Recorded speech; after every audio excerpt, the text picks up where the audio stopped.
Hi, everyone. Hello. Good crowd.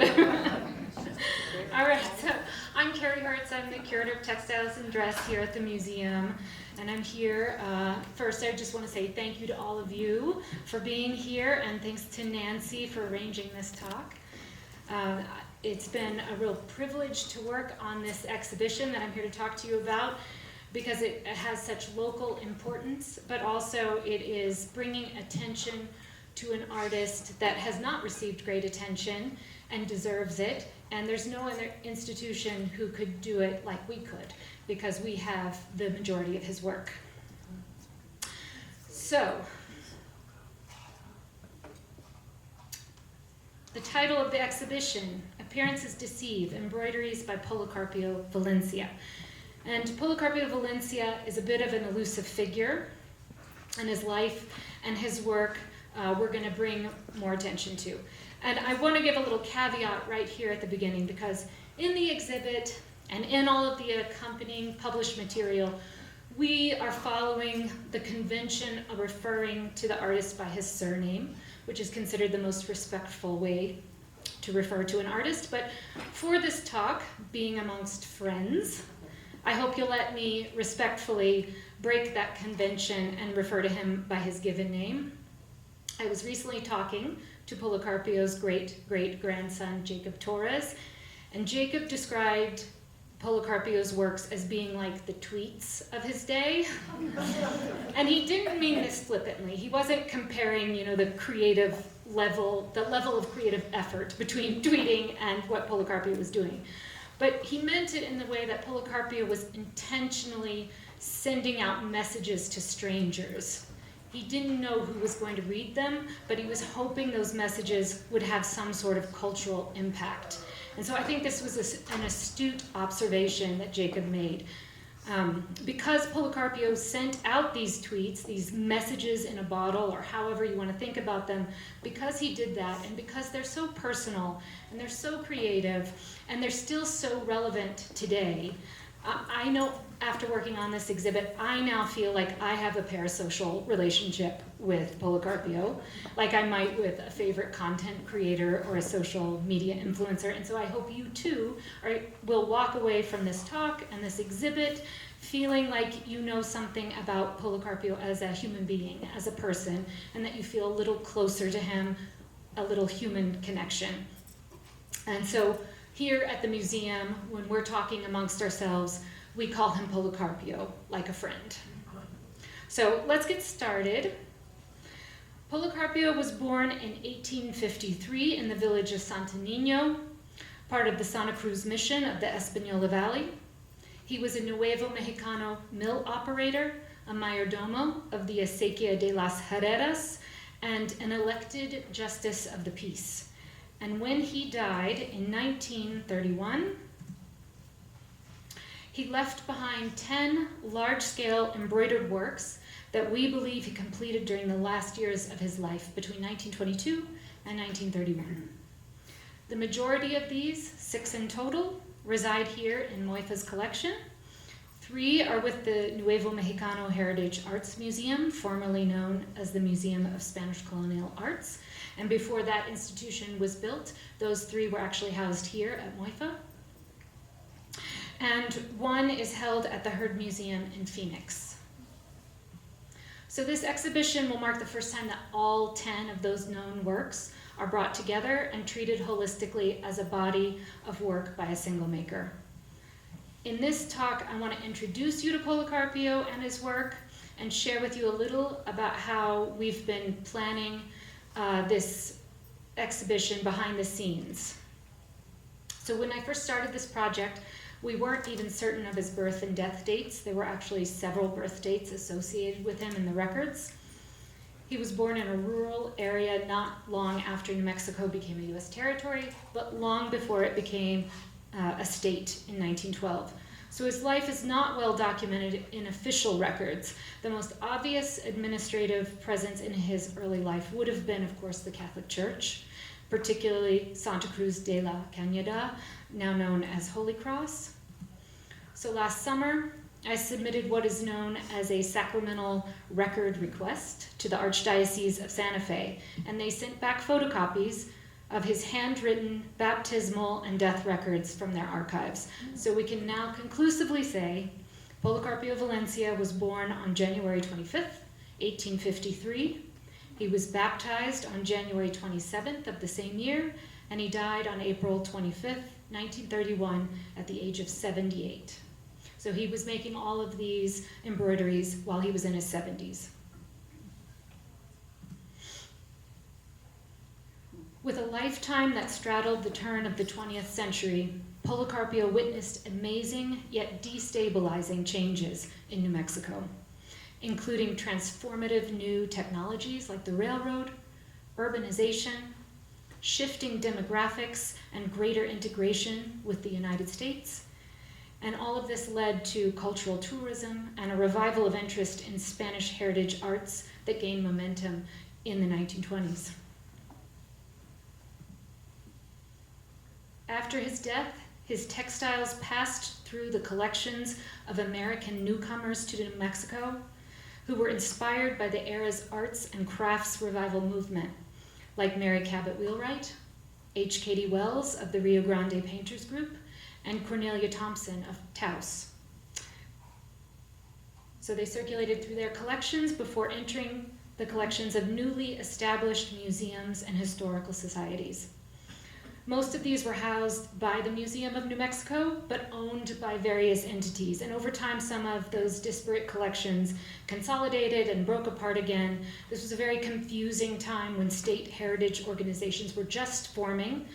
They were eventually professionalizing, and those early collecting records can be a little spotty, but part of my work has been devoted to trying to firm up as much as possible the provenance for each of Policarpio's textiles, and that will be one of the aspects of the object labels. They'll include a little blurb about what we know about the circulation of each piece. So this was an exciting but also a very unsettled period of cultural reflection and realignment in New Mexico. It was also a period of nostalgia, as usually accompanies major transformational periods, and Policarpio's work reflects his era. So one major way that it does this is through his choice of materials. So much of his work is made from pieced and patched household textiles, as these two examples here show, and thus it provides us a sort of snapshot of the variety of textiles that would have been circulating through working class agricultural homes of the time period. And this can be quite a rarity, especially for clothing, which is often worn to rags. So let's take a closer look at this example. It's pieced together from parts of old clothes. On the reverse side, shown here, you can see the outline, there in red, of part of a woman's garment. This is possibly the bottom of a gored skirt.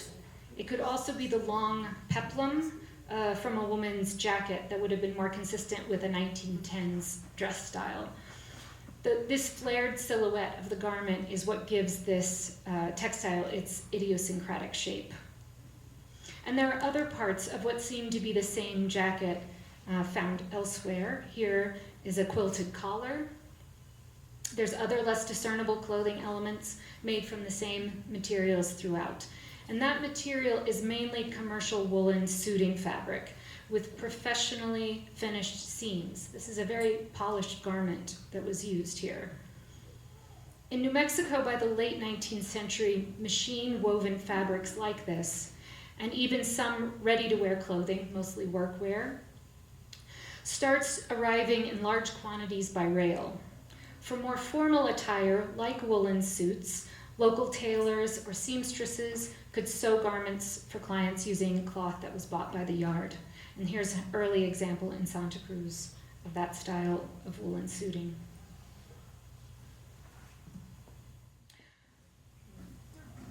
So the piece of woolen clothing in Policarpio's work is also notable for including a fancy bit of trim seen here. These dark brown ribbons. They're flat, narrow braids that are tacked down in looping arabesque or vining shapes. These are called soutache braids. and they're thought to have first appeared on the dress of French aristocracy in the 15th century. But they're more commonly associated with uniforms, particularly Napoleonic military dress. They're also heavily used in the Ottoman era uniforms. They later became a regularly occurring fashionable element of elite dress across Europe and the US into the 19th century. And with the mechanization of the Industrial Revolution, soutache braid was increasingly affordable to a wider segment of the population. So notice the vining arabesque designs on the peplum and the skirt of this woman's walking suit. This is very similar to the garment used by Policarpio. So you have this tension coming to a head in this era. You have big social, cultural, political, economic changes and the sense of loss that kind of change can provoke, but you also have the potential for new opportunities and improved material circumstances, as with the democratizing of former luxuries like soutache braid. So looking one last time at this now symbolic braid, I also want to point out the way that Policarpio takes this existing element as a jumping off point for inspiration. You can see how he's improvised on this vining design with his own embroidery. And this is a pattern, a design strategy that he uses again and again, taking something from the existing materials. So continuing to think about Policarpio's aesthetic approach. Let's look at this one briefly, and we'll come back to it later. So rather than being pieced together from repurposed, recycled materials, some of his works, like this one, utilize a single woven textile.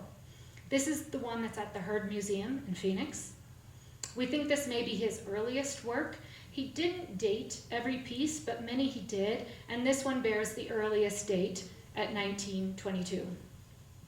And unlike the presumed later works, this one is only lightly covered in embroidery. It's pretty controlled.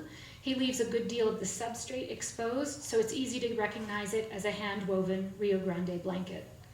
And he uses the stripes, the banded design, to organize his lines of text. Now look at this later example, dated 1925. Again, he's repurposed an old blanket for his ground, but this one is an industrialized version based on hand-woven Southwestern designs and likely manufactured in East or West Coast factories. We think it possibly is the Beacon Company, but we haven't been able to confirm that. So our graphic designer, Monica Meehan, created this rendering to help us show the pattern of the blanket that's mostly obscured by the embroidery. So this is what it looks like without the embroidery.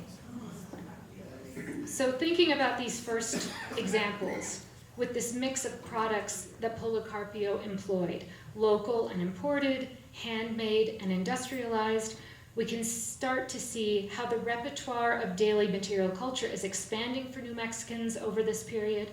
We can see how the Southwest is being incorporated, not just politically, but also culturally and economically, into larger US commercial trade networks.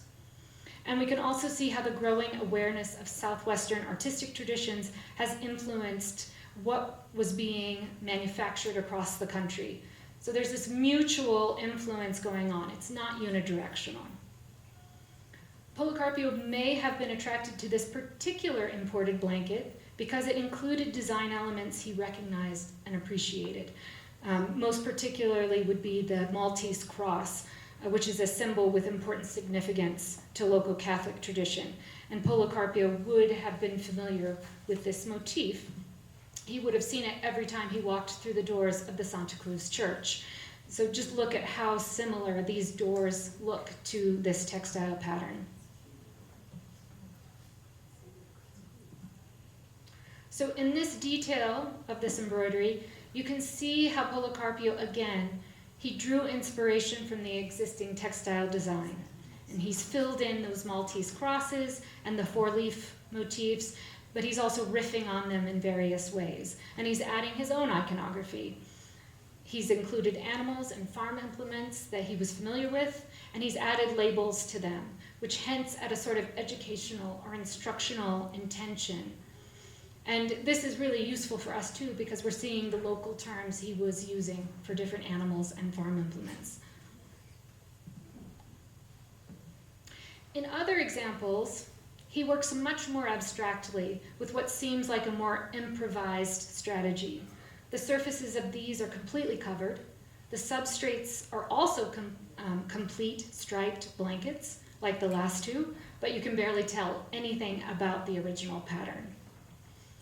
This idea of covering an entire surface like this may remind you of early colcha embroidery, which Policarpio surely would have been familiar with. Santa Cruz had been an epicenter for colcha embroidery, and he may have been inspired by examples made and used in his community as altar cloths, wall hangings, bedspreads, or tablecloths. Much like Valencia's embroidery, colcha adorned large, multi-purpose textiles that could bridge domestic and sacred spaces. And notice the Maltese cross motif making another appearance here on the left in the center medallion. And that piece is thought to have a Santa Cruz origin. And like Policarpio, colcheras adapted to changing times and similarly innovated with the availability of new materials like commercial cotton and new stylistic ideas. The practice of colcha embroidery was in steep decline by the early 20th century. However, during the 1920s, while Valencia was making his embroideries, a group of women in his community of Santa Cruz were organizing to revitalize the colcha tradition. They eventually became the Art Antiquo Colcha Club in 1934, but they started meeting in the mid-1920s. And we can't know if they were aware of each other's activities, but it does seem likely considering the size of Santa Cruz. But all that being said, Policarpio did not employ the colcha stitch. Colcha as a self-couching stitch is very effective at quickly covering large surface areas, but Policarpio developed a different methodology. So let's return to this detail, because in this you can see a little better the materials he's using. He used commercially produced heavy-duty cotton warp string in 2 weights, either 3 or 4 ply. This material, which is designed for warping looms, would have been relatively inexpensive and readily available to him. He often used plain white, as well as shades of blue, yellow, red, orange, and brown. And he may have dyed these himself with store-bought dyes. It's hard to, we haven't been able to determine if those colors were being sold at this time. But these would have been fairly bright colors that now are quite faded. For the stitch work, he pretty exclusively used the buttonhole stitch, a basic looping stitch, rather than the couching stitch common to colcha embroidery. So the buttonhole stitch and its structural variants, they're very versatile. You can achieve a lot of different stylistic effects based on how you anchor those stitches. And it's of course best known for finishing off the edge of a buttonhole, which is where it derives its most common name, but it's also sometimes called blanket stitch, or blanket stitches lump into the same category because it's structurally the same. Buttonhole stitch is also the foundational stitch for making needle lace or netting, which according to Irene Emery's influential classification system outlined in the primary structure of fabrics, she describes as buttonhole looping or as detached buttonhole stitch. So essentially basic needle lace is just interconnected buttonhole stitches without piercing a fabric. So there's no ground. So that's why it's called detached. It's essentially detached embroidery. And when you're doing that kind of looping, you can have it be linked very loosely, or you can have it be linked very tightly packed, as shown in these 2 examples from Irene Emery's diagram here. But if you anchor that linked buttonhole looping to a substrate on both the beginning and the end, so that it just skims over the surface without piercing the fabric. You can also achieve a very lacy, net-like pattern. And it can fill large areas. And this is sometimes called Brussels net stitch, but structurally it's the same as buttonhole looping, so sometimes it's referred to as buttonhole net. And Policarpio employs this technique often. And on the far right here you can see how he's used it here to fill in a bird and the corner. And you can also see how he's created a scalloped border of needle lace using detached buttonhole stitch along the bottom edge. He sometimes created quite extensive needle lace borders around the pieces. And this is a great example of that. It's easier to see what's going on here from the reverse side. So this textile is constructed of 2 pieces of old rag rugs. And they've been completely outlined and joined together by wide borders of tightly packed needle lace. And you can see he's also worked a woven belt into the bottom corner. There it is. This is from the front side, so you can also see that he's embroidering his text over top of those wide needle lace borders. And so that adds a lot of bulk to this piece, but also a lot of distortion because it's pulling those threads in all different directions. So we can only guess at why Policarpio created these. According to his descendants, the family lore is that he began working on them once he was too old to work his farm. He needed an occupation, he liked to stay busy, he liked to keep his hands busy, and this was a way for him to fill his time. He had a need, but that doesn't explain why he chose this particular pastime. We can only speculate, but if you think about textiles, the materials, these are mostly recycled textiles. These would have been abundant, they would have been inexpensive, they would have been around. And he could work these materials on his lap. Textiles are very soft and forgiving. But in these works, it typically feels like the textile, while being technically interesting in its own right, is in many instances providing the canvas for capturing his thoughts. It seems to me that the text often takes center stage in the majority of Policarpio's works. But despite the text's clear importance, it can be quite difficult to read. And this is one of the easier examples because the text is linear. It runs from left to right, top to bottom. But in others, the text can meander all over the surface and jump around. You have to pay very close attention to decipher the narrative, the train of thought. Policarpio was inconsistent with his spacing between words. Sometimes it can feel a little like a word jumble. You're trying to find that word search amongst all the letters. He does not use punctuation. He sometimes uses non-standardized spelling or grammar. But one of the most exciting things about Policarpio's text is that they're all written in New Mexican dialect Spanish, which is now considered endangered. And New Mexican Spanish has its own unique vocabulary, verb conjugations, spellings. It has its own idioms. So it's significant that Policarpio's use of New Mexican Spanish has been preserved in his embroidered texts. So Policarpio's words can also be difficult to decipher because the language he uses is poetic. He likes puns and wordplay. He often employs proverbs, dichos, and he often has biblical allusions, so you have to know what he's trying to get at, that cultural competency. So there's a lot of room for nuance in interpreting his meanings, but trying to make you stop and ponder seems to very much have been his intention. He could have recorded his ideas in any number of ways, but he chose embroidery, and he chose that embroidery in a pretty unconventional style. So let's take a closer look at this example. On this one, Policarpio writes directly to the viewer, much in the style of a religious sermon. He begins, "On December 15th, 1926, I put these letters for everyone to see. Let us look at what the world is really like. We must look out for ourselves. We must not be caught off guard and go towards evil, for we have a shepherd who always walks with us and shows us the way. We must not take the other path. Let us put aside all the fighting, envy, hypocrisy. The three things are not only very bad, but pervasive. And it goes on to outline various ways that one could be led astray from the righteous path, the shepherd's path, by the 7 deadly sins.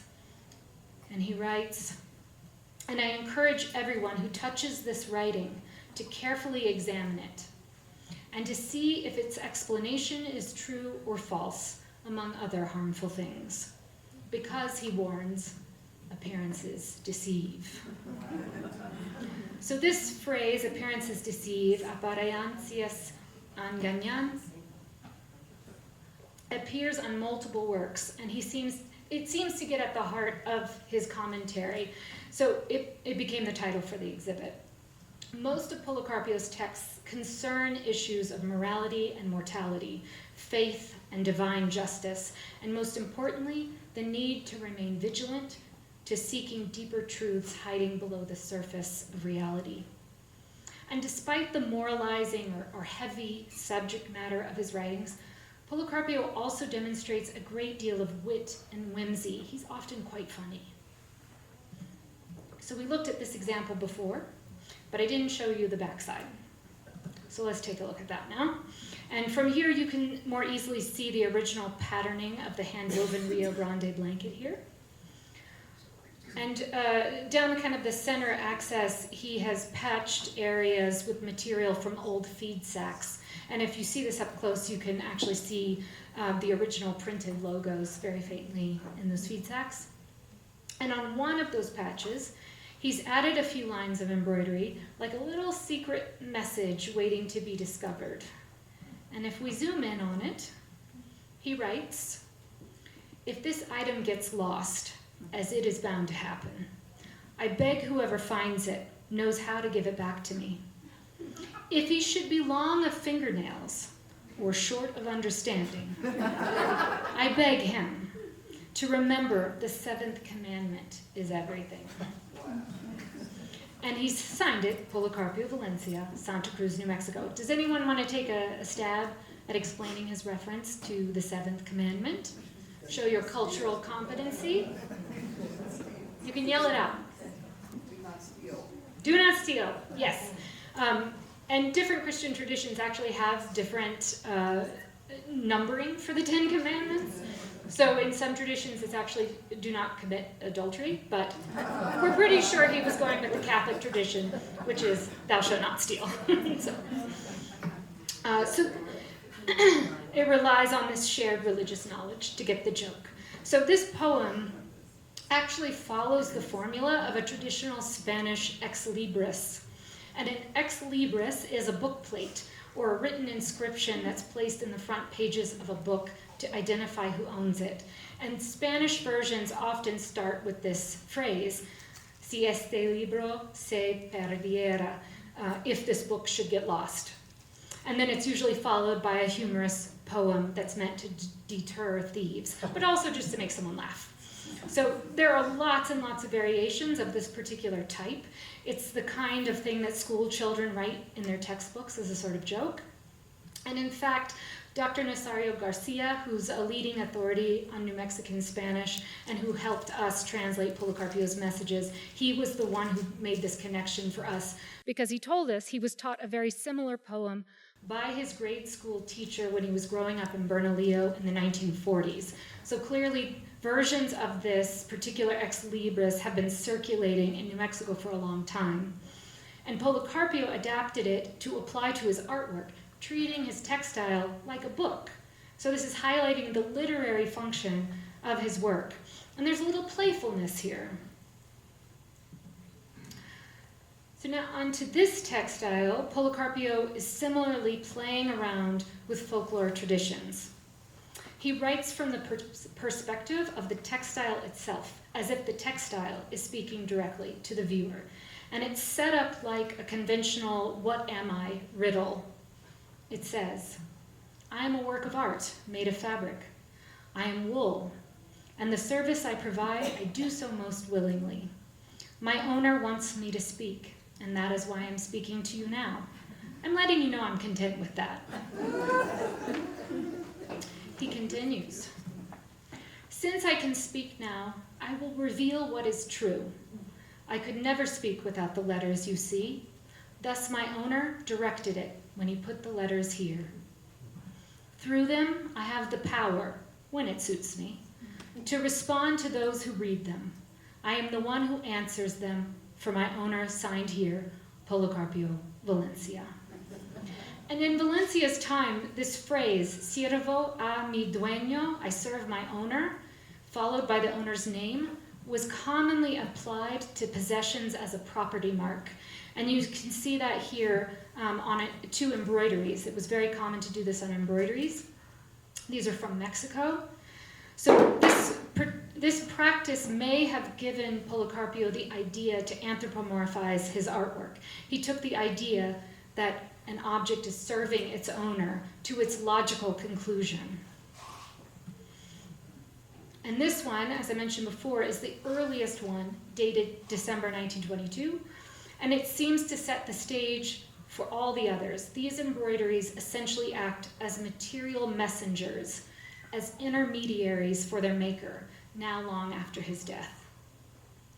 Unfortunately, Policarpio Valencia has on occasion been dismissed as being mentally ill, or treated as a so-called outsider artist, which can have a stigmatizing effect or implies a marginal social status. But he was clearly very clever, very well-read, and we know he was a respected man in his community. And though we don't know much beyond his basic biography, what we do know comes from official church and census records and a handful of interviews with his family and neighbors, primarily gathered by E. Boyd. So E. Boyd was the first curator of Spanish colonial arts at the Museum of New Mexico from 1951 to 1970. And the research she compiled on Policarpio has been preserved in her papers housed at the New Mexico State Records Center and Archives in Santa Fe. And it was in the mid-1950s when she purchased 6 of Policarpio's embroideries for the museum. And she was using a variety of different funding sources, and she assembled biographical notes while she was doing that. Most notably, she asked a man named Tomas Valdez, who had grown up next door to Policarpio in Santa Cruz, to write down everything he knew about him. And Valdez took it a step further, and he worked with Valencia's son, who was still alive at that time, to create the most detailed biography we have.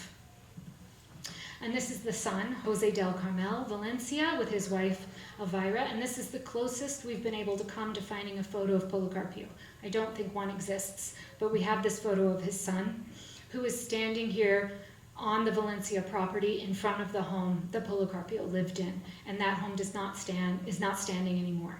And we are lucky to have this photo from Ray Archuleta, who is Policarpio's great-grandson, and Jose del Carmel was his grandfather. So Jose del Carmel described his father, Policarpio, as having Solomon's astuteness for settling disputes, comparing him to the biblical figure of King Solomon, who is known for his wisdom. And Valdez reported that Policarpio, quote, used to say many philosophical things like what he put on his embroideries, which the boys would listen to and be very impressed by him. This textile came to us by way of Santa Fe resident Gladys Butler, and it's the only example we have where we can make that direct connection between maker and buyer. So this is the only one where we know the artist and the first buyer. So Gladys Butler, purchased this directly from Policarpio in 1927. And according to our accession records, she described him as, quote, a very salty old man. And she reported that he told her the textile contained his confessions and prayers. So looking at the whole body of work, Policarpio's embroidered messages reflect his interests in religious philosophy and justice, Many of them provide guidance on how to live a good life. We know he stitched these works in the last few years of his life, which was a period that overlapped with his tenure as an elected justice of the peace. And this was an official position that was responsible for passing judgment on minor legal matters, and this power was bestowed upon him by his neighbors who voted for him. So it's not surprising that he would have been contemplating notions of punishment, reward, and redemption at this time. And it seems very clear that he hoped people, when faced with his work, would look closely and think deeply. And he makes that quite explicit with this piece, both through his disorienting design and his philosophical text, which is anything but linear. The lines bounce all over the piece, and no one had been able to fully translate it. Eboyd tried. This is one of several pages of working drafts in her papers dedicated to diagramming this particularly challenging piece. And during her tenure, she worked with several folklorists, historians, and language experts to make progress on some of the transcriptions and translations, but she was never able to complete this one. And when I started this project, I knew one of our most important tasks would be to give Policarpio's words the serious attention they deserved, and to ground them in the context of his life, as well as the larger contexts of New Mexican history, culture, and community memory. And so I'm indebted to Eboyd and her consultants and all of their early efforts. And I'm also indebted to a new team I assembled to finish the job for this exhibit. And I want to give proper kudos to that team right now, which included Nicolasa Chavez, who started working with me when she was still Deputy State Historian, but I'm so happy that she has come back here to MOIFA now as the Curator of Latin American and Nuevomexicano collections. She was coming to the museum once a week to spend a whole afternoon working on looking at Eboyd's transcriptions and the physical pieces and trying to improve those as much as possible, and that was hard, tedious work. Dr. Nazario Garcia, who I mentioned before, a linguist, folklorist, and author, and a foremost expert on New Mexican dialect Spanish. We had great conversations with him talking about the idiomatic aspects of the text. Kemily Gomez, our bilingual educator here, this could not have happened without her. She and I worked together very, very closely and met often just to try to finesse the nuances of word choices in English and Spanish, trying to figure out the best translations. And Dr. Patricia Perea, the Director of Education and Outreach, she has been so helpful in this process too, and even her mom has been very helpful. So helped us with a little breakthrough. Sometimes Policarpio's spellings are more phonetic than anything, and there was one phrase that was just really hitching us up, and Patricia called her mom and was reading it out loud to her over and over again, and her mom understood it, what he was trying to say, and that was a huge breakthrough. So I'm so grateful to all of them, and Patricia and Nicolasa, especially for their deep historical knowledge. They've been great partners. And I also want to call out Lilia McEnany, who's been project manager on this process, and she's been wonderful to work with, and she did help us get much further with these translations as well. She was doing her own research in Phoenix, and I asked if she could make a trip to the Heard Museum and see if they would let her in collections, and they did, and she was able to take further up-close photographs of the text so we could get much further in that transcription. None of us have seen it in person. Lily is the only one, so we're all excited for that to come here and get to see it in person. So now, after 60 plus years and at least a dozen contributors, I'm very pleased to report that we've completed every single transcript and translation, including this one. And it was Kemily and I who, I think, we'll see if others agree, but I think we finally cracked this one. And this is our diagram. So we think there's an internal numbering system. We think that Policarpio actually provides you with the tools of how to read it, because we kept noticing there were what appeared to be numbers spread throughout the piece that weren't really making sense to us until we started thinking about them as telling you the order. And so we think he's even explaining this to us. He writes, number 1, to follow the conversation. Look at the number you find at the beginning of the story, and additional stories without number, written with interesting words. Number 2, you will also see very amusing writings with very good content. Whoever reads them will undoubtedly be convinced. And if we skip ahead a little, number 6, the letters in this composition are also meant to teach a lesson to all who read them, if they observe the explanation. Whoever reads them casually will be made to laugh, but after the laughter has caught your attention, you will see that they are substantial. They do not follow tradition, but remain convinced that they are giving you a good lesson. You will see. And number 7, to do this work requires patience, including for those words that reveal our potential. And so I'm pleased to say we've now done that patient work, or most of it anyway. The gallery is under construction right now. So I want to wrap up by briefly telling you a little bit about the exhibition itself and its design. So Caroline Lajoie is our 3D designer, and Autumn Leach is our 2D designer. And we are in the Hispanic Heritage Wing. This is the entrance. And this schematic, Caroline made this schematic. It's a little bit outdated, my version, because she's refining it and updating it every day. But this will get us a good indication. So our textile conservator, Angela Duckwall, when we first started planning this exhibition, she said, you can't hang up any of those textiles. They're 100 years old, they're already made from recycled old materials, and they're very delicate. And this was heartbreaking because we wanted to show both the front and the back sides, because both sides are just as interesting. But we were trying all these different things like mirrors and everything else, but we have found another solution for that. But while she was getting a little deeper into the process, she said, actually, there is one. There's one that you could hang up. And so we said, thank you.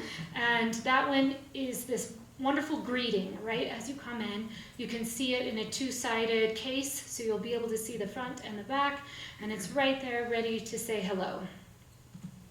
And once you walk in, you see the main label. You'll see a documentary film on the right. We've been filming interviews with historians and local textile experts and Policarpio's living descendants to create this, and that is still in process. You'll also see this fantastic historical photo mural from the Palace of the Governor's Photo Archives. It depicts a burro pack train in northern New Mexico, which was a form of trade that Policarpio also engaged in. So in his young adulthood, he would pack up produce from his farm. He would bring it to Santa Fe to trade for salt, and then he would pack that salt all the way to Taos to trade for livestock or cash or whatever he needed. And this was a common economic activity at the time. So with this mural, we're calling attention to that part of his biography and a common way of life for his era, but we're also evoking a common image or metaphor in his writing. He often writes about taking the right path. And so we're asking you with this photo and the way that it's positioned, we're asking you to walk Policarpio's path. So if we follow this path around the corner, when you turn it, you'll see the main hall. It's a little reminiscent of a Catholic church interior. All 10 embroideries are lining that central aisle. And along the long wall on the left, we'll be contextualizing wall labels. There'll be a map. You'll see a timeline that places nodes of Policarpio's biography in relation to larger New Mexican and U.S. history. There'll also be an exhibition guide. So all of those transcriptions and translations, as well as biographical and the bibliographical info about Policarpio that we've been able to assemble, will be provided as this take-home printed exhibition guide. And I just want to give a little shout out because one of those bibliographic citations, the author is here with us, Charlene Cierney. So, yay! So she and Christine Mather in 1979 wrote their article, Textile Production in 20th Century New Mexico, that appeared in Nora Fisher's edited volume, Rio Grande Textiles, published with New Mexico, Museum of New Mexico Press, and they talk about Policarpio in that piece. So at the end of this room, where the altar might be, you see a large-scale projection and an interactive touch table. So we've been working with the New Mexican multimedia company Ideum to help visitors interact more intimately with each textile. So visitors will be able to zoom in on details quite close of both the fronts and the back sides. So this is one of the ways that we're making the back sides of the pieces available. And so for the 7 textiles with significant text, those will also have an option to play a program that animates the text while it's read out loud in either English or Spanish by one of Valencia's living descendants. So we've almost finished all those recordings with the family, and so you'll be able to hear Policarpio's words in the voices of his descendants. And while we've been recording those, we've also been filming with those family members so that they're reflecting on what his writings and his artworks mean to them and their lives. And so I just want to pause here briefly to say that much of our work has been done in close collaboration with his family, who have been incredible and generous partners in this project. And this photo was taken in our auditorium when we arranged a special visit last fall.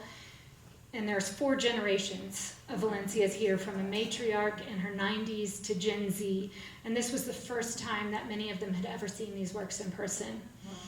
And so we've continued working with everyone seen here, but also other family members that are living outside of New Mexico, in Brooklyn, in Texas, and other places. And so as you can imagine, they're very excited. So back to the gallery. To the left of the main room is a small comparative section titled Roots, Revivals, and New Influences. And this area helps better contextualize Policarpio's work. Like many artists, he developed his own unique style of self-expression by innovating artistic practices in his community, including dichos, riddles, alabados, Catholic hymns, culture embroidery, quilts, rag rugs, and other expressive traditions. So he was also responding to cultural and historical forces that were impacting his life. So this section is helping us better understand Policarpio's artistic choices by putting them in context with his predecessors and contemporaries. And I've touched on this a little bit in this talk. You'll have to wait for the exhibit to get the deeper dive. And we're fortunate that the HHW, the Hispanic Heritage Wing, has a little dedicated education space built into it. So this room will have a book nook, a reading area, and bookshelf with relevant publications. We'll also have a hands-on talk-back board activity that's centered on dichos, wise sayings. So Policarpio's work is both material, artistic practice, and it's a contribution to oral folk literature. He is innovating and synthesizing these elements, the material and the verbal arts, together. And we want to draw more attention to that aspect of his work and to encourage audiences to consider the ways that they may have seen this before in their everyday lives, as well as how they might also materialize wise words that express their personal values and philosophies. So this is a drawing, writing exercise, and we settled on this idea of the embroidery hoop for this.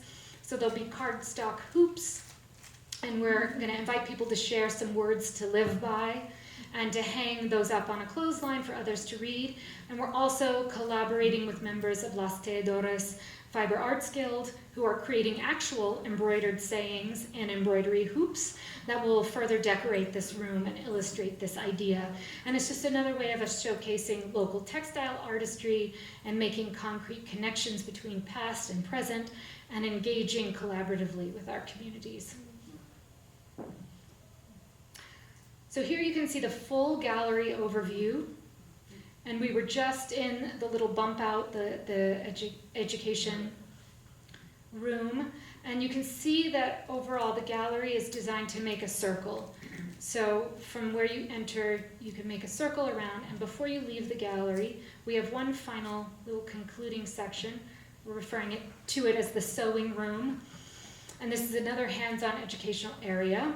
And in this area, visitors will learn more about Policarpio's needlework technique with diagrams and instructions on how to recognize and create the basic buttonhole stitch and its variants. And they can take away some scrap material, thread, and plastic needles with a QR code with instructions. Or they can sit down and contribute to a community embroidery. There'll be a table with stretched fabric. And we're hoping that people will just cover it, much like Policarpio's work. And once that fabric is full, we plan to change it out with new fabric and hang the completed one on the wall across from the table. So we're really excited to see what people produce. And that concludes our overview. So thank you very much, and thank you for listening. Thank you for